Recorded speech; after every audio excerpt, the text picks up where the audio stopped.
Bakit kaya tayo pinagpapalit guys? Sa tingin nyo bakit? Dahil ba nagkulang tayo?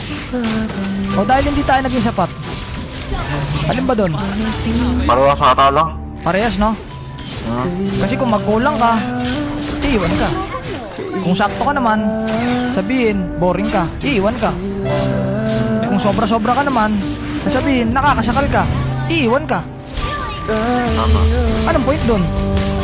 Wala kang magagawa para mag-stay sa iyong tao. Ang tanging makakapagpastay lang sa taong mahal mo kung willing ka rin niyang ipag-stay sa buhay niya. Alam mo yon, to that point na kailangan niya pa. Oh, wait lang pre, ubus ata sa akin to pre. Ubus na pre. Tara par, ubus na par.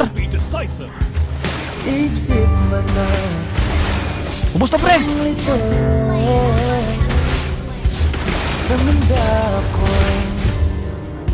Sabi ko sa inyo pre, ubus na pre. Ubus na yung pag-ibig ko sa'yo. Kakalaban ko sa'yo ng kakalaban sa'yo. Iba na palang nanalo sa puso mo. Sos Ginoo, ginapalad yun. Double kill. Ult is ready.